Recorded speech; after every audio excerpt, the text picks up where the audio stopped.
الصلاۃ والسلام علیک یا سیدی یا رسول اللہ۔ گرامی قدر حضرات، اللہ آپ سب پر اپنی رحمت فرمائے۔ وہ روتے تھے تو ساری کائنات آنسو بہاتی تھی۔ اس موضوع پر گفتگو ہوگی اور خوب ہوگی، تو سنیے۔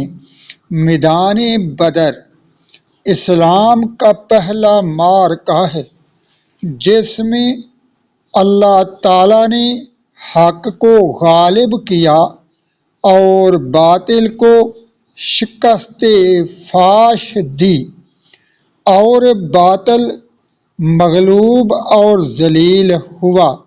اس غزوہ میں صحابہ کرام رضی اللہ عنہم کی تعداد صرف 313 تھی اور اسلحہ نہ ہونے کے برابر تھا۔ کفار کی تعداد 1000 کے قریب تھی۔ حضرت علی رضی اللہ تعالی عنہ فرماتے ہیں، بدر کے دن حضرت مقداد رضی اللہ تعالی عنہ کے علاوہ کوئی بھی گھڑ سوار نہ تھا۔ فرماتے ہیں، ہم میں سے ہر شخص کچھ نہ کچھ سویا، لیکن نبی کریم صلی اللہ علیہ وآلہ وسلم اس رات نہ سو سکے۔ ایک درخت کے نیچے ساری رات نماز پڑھتے رہے، روتے رہے، یہاں تک کہ صبح ہو گئی۔ حضرت عبداللہ بن زبیر رضی اللہ تعالی عنہما فرماتے ہیں، نبی کریم صلی اللہ علیہ وآلہ وسلم کا گزر ایک قوم پر ہوا۔ وہ ہنس رہے تھے۔ آپ صلی اللہ علیہ وآلہ وسلم نے فرمایا، تم ہنستے ہو حالانکہ جنت اور دوزخ کا ذکر تمہارے سامنے ہے۔ حضرت زبیر رضی اللہ تعالی عنہ فرماتے ہیں کہ پھر میں نے موت تک کسی کو ہنستے نہیں دیکھا۔ حضرت ابن عمر رضی اللہ عنہما نبی کریم سے نقل کرتے ہیں، آپ سرکار دو عالم نے فرمایا، دو بڑی اہم چیزوں کو کبھی نہ بھولنا، نمبر 1 جنت، نمبر 2 جہنم۔ پھر آپ صلی اللہ علیہ وآلہ وسلم رونے لگے، یہاں تک کہ آنسوؤں سے آپ صلی اللہ علیہ وآلہ وسلم کی داڑھی مبارک تر ہو گئی۔ پھر فرمایا، قسم ہے اس ذات کی جس کے قبضہ میں میری جان ہے، اگر تم ان امور کو جان لو جن کو میں جانتا ہوں تو تم جنگلوں کو نکل جاؤ اور اپنے سروں پر مٹی ڈالو۔ دوزخ کی آگ کا خوف۔ حضرت عمر رضی اللہ تعالی عنہ فرماتے ہیں، حضرت جبرائیل علیہ السلام ایک دن ایسے وقت میں حاضر ہوئے حالانکہ وہ اس وقت نہ آیا کرتے تھے۔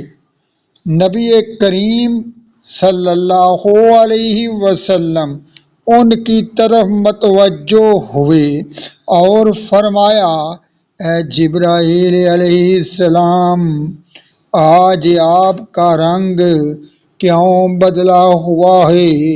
حضرت جبرائیل علیہ السلام نے عرض کیا، یا رسول اللہ، میں اس وقت آیا ہوں جب اللہ تعالیٰ نے جہنم بھڑکانے کا حکم دیا ہے۔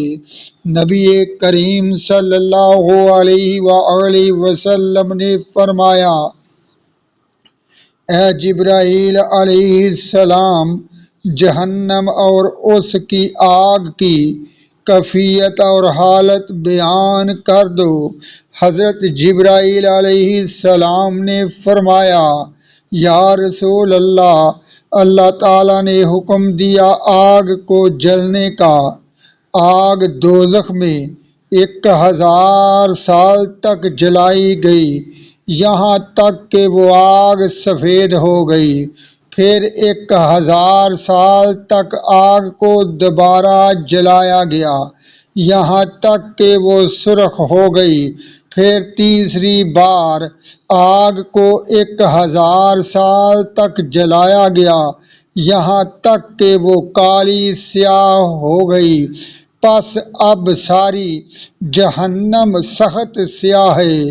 قسم ہے اس ذات کی جس نے آپ کو حق دے کر بھیجا، اگر جہنم کو سوئی کے سوراخ کے برابر کھول دیا جائے تو زمین و آسمان کی تمام مخلوق اس آگ کی شدت اور حرارت کی وجہ سے مر جائے گی۔ یا رسول اللہ، قسم ہے اس ذات کی جس نے آپ صلی اللہ علیہ وآلہ وسلم کو برحق بنایا، اگر جہنم کے دروغوں میں سے کوئی ایک دروغہ دنیا میں ظاہر ہو جائے تو سارے زمین میں رہنے والے اس کی بد شکل اور بدبو کی وجہ سے مر جائیں۔ اور یا رسول اللہ، قسم ہے اس ذات کی جس نے آپ صلی اللہ علیہ وآلہ وسلم کو رسول برحق بنایا، اگر جہنم کی زنجیر کا ایک کڑا دنیا کے پہاڑوں پر رکھ دیا جائے تو سب پہاڑ ریزہ ریزہ ہو جائیں گے اور ان کو رکھنے کی کوئی جگہ نہ ملے گی، یہاں تک کہ وہ گرتے گرتے زمین کی انتہا کو پہنچ جائیں گے۔ جبرائیل بھی رونے لگے۔ نبی کریم صلی اللہ علیہ وآلہ وسلم نے فرمایا، اے جبرائیل علیہ السلام، بس کر، میرے دل کو پھاڑ نہ دے ورنہ میں مر جاؤں گا۔ یہ کہہ کر نبی کریم صلی اللہ علیہ وآلہ وسلم نے جبرائیل علیہ السلام کی طرف دیکھا تو جبرائیل علیہ السلام بھی رو رہے تھے۔ آپ نے فرمایا، اے جبرائیل علیہ السلام، تو روتا کیوں ہے؟ حالانکہ تیرے رب کے پاس تیرا بلند مقام ہے۔ حضرت جبرائیل علیہ السلام نے کہا، یا رسول اللہ، میں کیوں نہ روؤں؟ نامعلوم اللہ کے علم میں میرا دوسرا درجہ ہو، یعنی اللہ تعالیٰ مجھے مبتلا کر دے جس طرح شیطان کو مبتلا کیا تھا، یا جس طرح ہاروت اور ماروت کو آزمائش میں مبتلا کیا تھا۔ یہ سن کر پیارے آقا نبی مکرم حضرت محمد صلی اللہ علیہ وآلہ وسلم بھی رو پڑے اور جبرائیل علیہ السلام بھی رو پڑے۔ دونوں روتے رہے یہاں تک کہ اللہ تعالیٰ کی طرف سے آواز آئی، اے جبرائیل علیہ السلام، اے محمد صلی اللہ علیہ وآلہ وسلم، ہم نے تو تم دونوں کو ایمان دی ہے اور نافرمانی سے بھی محفوظ کیا ہے۔ اللہ ہم سب کے دلوں میں اپنا خوف اور ڈر پیدا فرمائے اور اپنے ڈر اور خوف کی وجہ سے رونا نصیب فرمائے۔ آمین ثم آمین۔ وما علینا الا البلاغ المبین۔